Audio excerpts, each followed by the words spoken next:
इस वक्त की कुछ खास खबरों की तरफ। बड़ी खबर है, यूजीसी कानून पर धीरेन्द्र शास्त्री का भी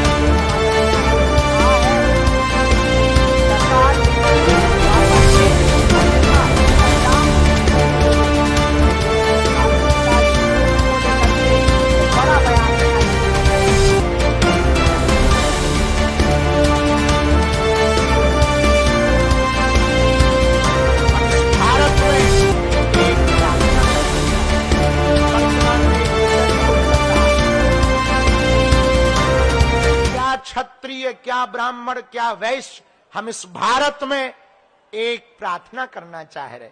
वर्तमान में एक विषय बहुत चल रहा है, यूजीसी।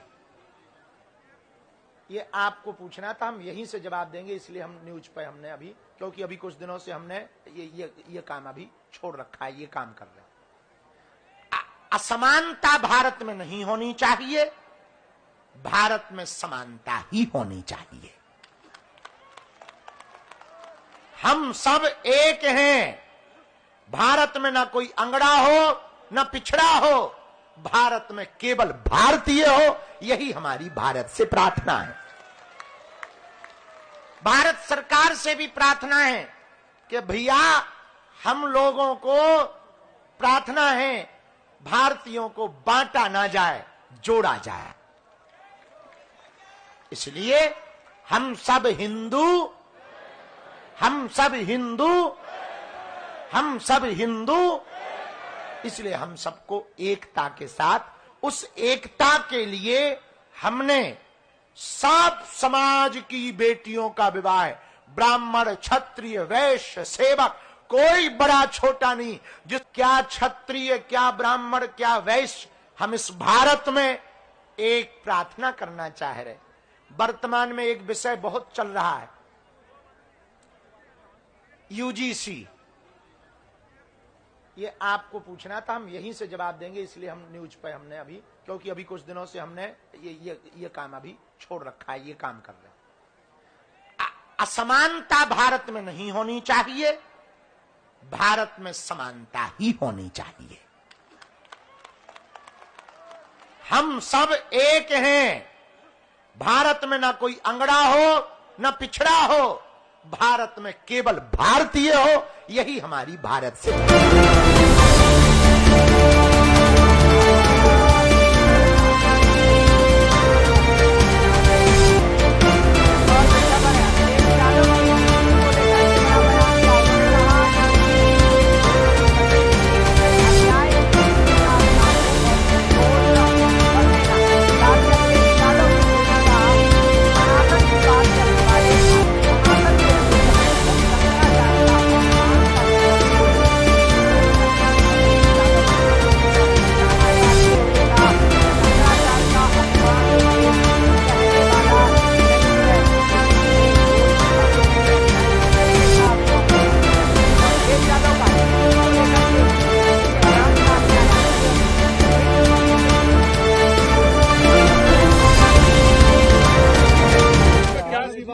पहले आप यूजीसी अखिलेश जी यूजीसी पर दोषी बचे नहीं और अन्याय किसी के साथ। सवर्णों सर, जो सवर्णों का प्रोटेस्ट चल रहा है, आप उसको क्या लगता है आपको? मायावती ने बचे नहीं, मैंने आपसे कहा दोषी बचे नहीं और निर्दोष फंसे नहीं, निर्दोष फंसे नहीं। सरकार ये कह रही है शंकराचार्य बेचारे इतने अपमानित किए गए। कौन जो सनातनी का सबसे ज्यादा नारा बढ़ा देते थे, उन्होंने हमारे शंकराचार्य पूजनीय शंकराचार्य का अपमान किया। क्या प्राइवेट ड्रेस में पुलिस उनका रथ नहीं खींच रही थी? किसने नहीं देखी तस्वीरें वो?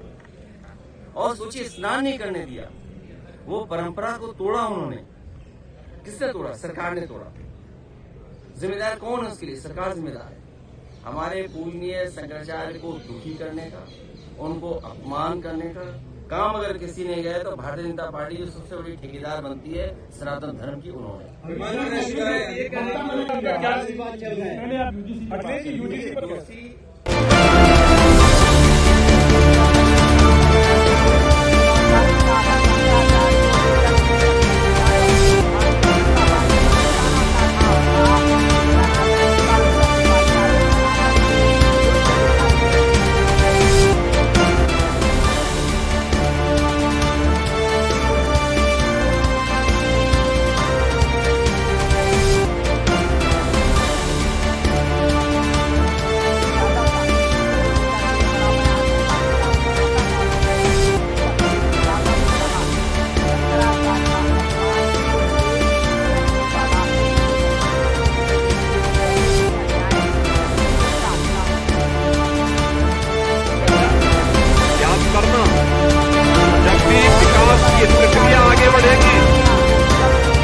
परिवारवादी और जातिवादी ताकतें फिर से सिर उठा करके अव्यवस्था पैदा करने का प्रयास, क्योंकि उनके आका भी उनको पीछे से धकेलते होंगे कि वे पैसा लिए हो तो कुछ तो उपद्रव करो, लेकिन उनको मालूम है उपद्रव करेंगे तो फिर उत्तर प्रदेश सरकार उपद्रवियों के साथ किस प्रकार का व्यवहार करती है, ये भी उनको मालूम है। उपद्रव प्रदेश नहीं, उत्सव प्रदेश है, उत्सव प्रदेश।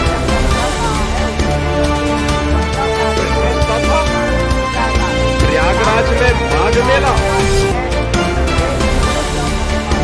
यानी कल्पवासी आते थे, कुछ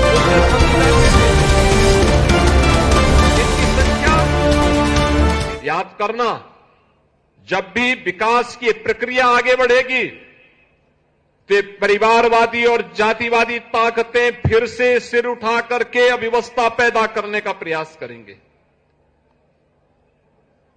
क्योंकि उनके आका भी उनको पीछे से धकेलते होंगे कि वे पैसा लिए हो तो कुछ तो उपद्रव करो, लेकिन उनको मालूम है उपद्रव करेंगे तो फिर उत्तर प्रदेश सरकार उपद्रवियों के साथ किस प्रकार का व्यवहार करती है, यह भी उनको मालूम है। अब उत्तर प्रदेश उपद्रव प्रदेश नहीं, उत्सव प्रदेश है, उत्सव प्रदेश। कोई सोचता था प्रयागराज में माघ मेला,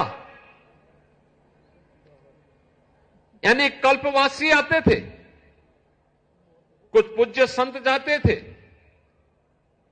इनकी संख्या सीमित होती थी 10 लाख 15 लाख तक। मौनी अमावस्या के दिन 4.5 करोड़ श्रद्धालुओं ने, कल्पवासियों ने, पूज्य संतों ने त्रिवेणी में डुबकी लगा करके, आस्था की डुबकी लगा करके अपनी आस्था को व्यक्त किया। बसंत पंचमी के अवसर पर 3.5 करोड़ से अधिक श्रद्धालुओं ने प्रयागराज में जाकर के त्रिवेणी में आस्था की डुबकी लगाई। निरंतर वहां पर श्रद्धालु देश और दुनिया से आ रहा है, क्योंकि उसे मालूम है कि डबल इंजन की सरकार उसे सुरक्षा भी देगी, सुविधा भी देगी। और सुरक्षा और सुविधा की एक गारंटी क्या मिली? लोग आज प्रयागराज में, काशी में, अयोध्या में, गोरखपुर में, मां विंध्यवासिनी के धाम में, नैमिषारण्य में, ब्रज तीर्थ में अपार भीड़ लगी है, अपार भीड़ लगी। अभी मैं परसों ही श्री बांके बिहारी मंदिर में वृंदावन गया था, क्या भीड़ थी। बहनों और भाइयों, विकास की इस यात्रा को अनवरत बनाए रखने की आवश्यकता है। सुरक्षा के इस माहौल को इसी मजबूती के साथ आगे बढ़ाने की आवश्यकता है। और विकास की प्रक्रिया जब एक साथ आगे बढ़ेगी तो विकसित भारत के जो संकल्प हैं उनको हम पूरा करने में सफल होंगे। आने वाली पीढ़ी का भविष्य उज्जवल होगा। याद करना।